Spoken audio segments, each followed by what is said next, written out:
ኃጢአት ዕድሜ ታላቅህ ነው፣ አትችለው። ኃጢአት አልሰራም ብለህ አትችለው።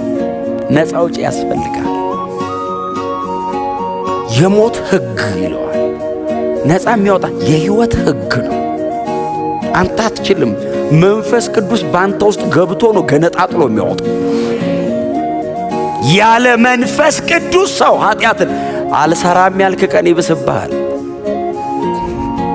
ለምን መሰለ? እግዚአብሔር እንደማትችል ሊያሳይህ እኮ ነው። አላረገውም ስትል ደርበ ሰልሰህ እንደዛ ቀን ሪከርድ ሁሉ አይኖርህም። ክብር ለኢየሱስ ይሁን። ሁሉም ሰው በኃጢአት እየኖረ ክርስቲያን የሆነ ሰው ግን ኃጢአትን ንቆ ይኖራል። ሁሉ ሰው በኃጢአት ይኖራል። ዓለሙ በሙሉ በአመፅ ነው የሚኖረው። በጌታ ስትሆን ኃጢአትን ትጠለዋል። ልታደርገው ፈቃደኛ አይደለህም። የምታደርግበት አቅምም የለህም። ክብር ለኢየሱስ ይሁን። ሰው በጌታ ሲሆን ኃጢአትን የማድረግ አቅሙ ይጠፋል። አሜን በሉ። እኔ ሌላ ነገር ልላችሁ አይደለም። በእውነት ይህንን ብቻ ነው። ምን ሊለን ነው ብላችሁ ነው አይደለም የምትሰሙኝ? ምንም ልላችሁ አይደለም። ይሄው ያለ መጽሐፉ የሚለው ነፃ ነህ። ጎናችሁ ከኃጢአት ነፃ ወጥተሃል በሉት። ኃጢአት ሰፈር ምን ትሰራለህ በሉት። አንዳንድ በጣም እያስለመዱን ያሉ ትምህርቶች ስላሉ እኮ ነው የተቸገርነው። እያለማመዱን ያሉ ትምህርቶች አሉ። ድነሃል፣ ኃጢአት ብትሰራ ችግር የለውም የሚሉ ወደ ሲኦል ቀጥታ የሚወስዱ ድነሃል እና የፈለከውን ኃጢአት ብትሰራ ሲጀመር ከዳንክ አንተ ኃጢአት ሰፈር ምን ትሰራለህ? የፈለከውን ብትሰራ የሚባል ትምህርት አለ እንዴ? ሰውየው ሊገልህ ካልፈለገ በቀር ለሞት እያመቻቸ ነው። ምንም ጥያቄ የለውም። እውነቴን ነው የምነግራችሁ። እኔ በንጽህና ብኖር ጥቅሙ ለራሴ ነው፣ ለማንም አይደለም። የጊዜ ጉዳይ ነው። ዘር ነው፣ ይበቅላል። በኃጢአት የዘራውን በጽድቅ አሰበሰበው። በኃጢአት ነው የምሰበሰበው። በኃጢአት የሚዘሩ ሞትን ያጭዳሉ እኮ ነው የሚለው። ሞት ሰው እንዴት እልል ብሎ እንዴት ወደ ሞት ይሄዳል? ጉባኤ መሃል ኃጢአት በሰራ ችግር የለውም አሜን እንዴት ይባላል እንዴ? ሮጣ ነው መውጣት ያለብን። እንደዛ ስትባል ሊገለኝ ነው ማለት ነው ብለህ አንዴ ጉባኤ ላይ አንድ መልእክት መጣ።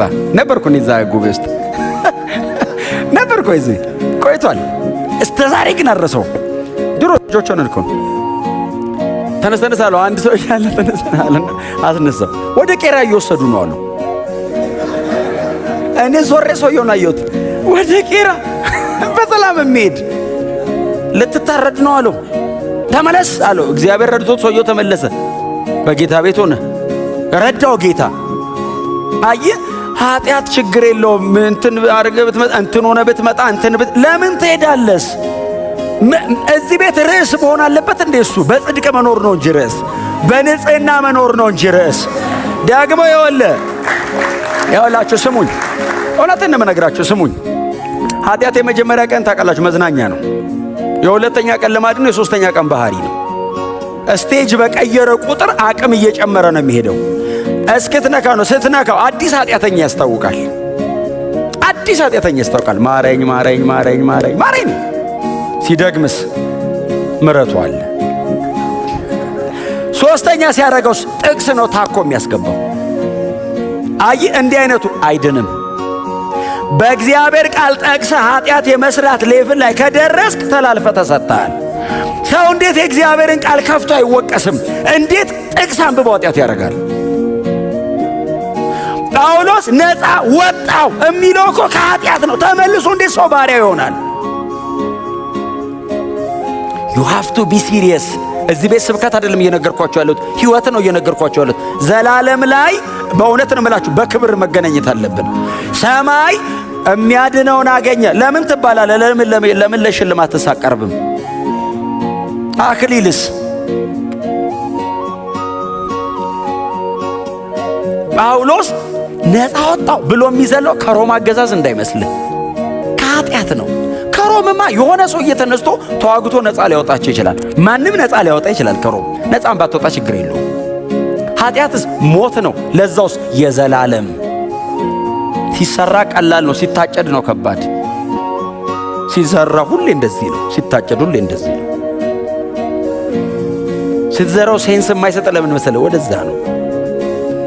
ስታጭደው ለምን እንደሚያመው ወደዚህ ነው። ዘር ደግሞ እንደምታውቀው ነው፣ አንድ ይወድቃል። ቅንጣቱ ሲወድቅ አንዴ ነው፣ ሲወጣ 400 እጥፍ ነው። 400 ታይምስ ነው። እንደ ዘራኸው አይደለም የሚወጣው። ምንም ጥያቄ የለውም። እግዚአብሔር የምሕረት አምላክ ነው፣ ግን ጻድቅ ነው። እንዳትሳሳቱ። እግዚአብሔር ማሪ ነው። የሰራውን ይቅር ይልሃል፣ የዘራው ግን ይበቅላል። ፕሪንሲፕል ነው። በፍጹም በእውነት ይሄ ኮራፕትድ የሆነው ዓለም ስንዴ ዘርተ ገብስ አያወጣም። የወደቀ ዓለም ነው። ጄኒውን የሆነው መንፈሳዊ ዓለምማ በቃ የሰጠውን ነው የሚመልስልን። ተጠንቅቆ መኖር እየተቻለ በር ከፍቶ መኖር ምን ማለት ነው? እኔን እግዚአብሔር ከኃጢአት ነፃ ለማውጣት አንድ ልጁን አስከፍሎታል። ኃጢአት እግዚአብሔር ኑጡ አይደለም ያለ ልጁን ጠየቀው። እግዚአብሔርን አንድ ልጅ መስቀል ላይ ያጣጣረው ኢንተርቴን እያደረገ አይደለም፣ ኃጢአትን እኮ እየሰበረ ነው። ከእኔ ላይ እኮ ኃጢአትን ለማስወገድ እግዚአብሔር አንድ ልጁን ከዘላለም እቅፍ ገንጥሎበታል፣ ወስዶበታል። ለኃጢአት የተከፈለ ዋጋ ነው። በፍጹም ልንጫወት አንችልም። እኛ እውነቴን ነው የምነግራችሁ። በፍጹም ሳምባዲን ትሮን የፈለገውን ይሁን፣ እኛ ሞዴላችን ክራይስት ኢየሱስ ነው። በጣም የምወደው ሰው ይገርማል። ሰማይ አይጠየቅልህም፣ ብቻ ነው የምቆመው። ክብር ለመንፈስ ቅዱስ ይሁን። ነፃ ላወጣን ጌታ ክብር ይሁን። በእውነት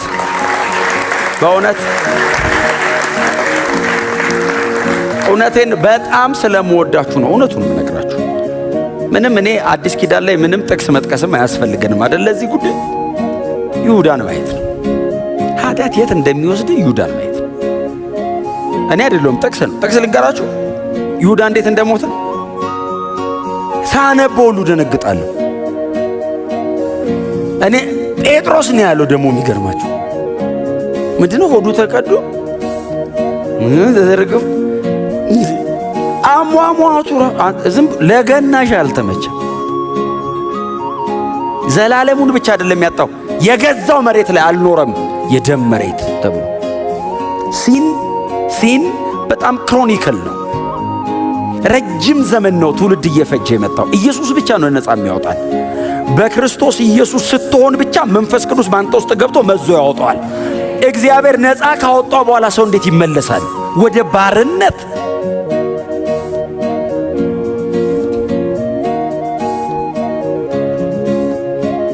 ነፃ ነን። ኮናቸው ሰው በጌታ ከሆንክ ነፃ ነህ በሉት። ክብር ለመንፈስ ቅዱስ ይሁን።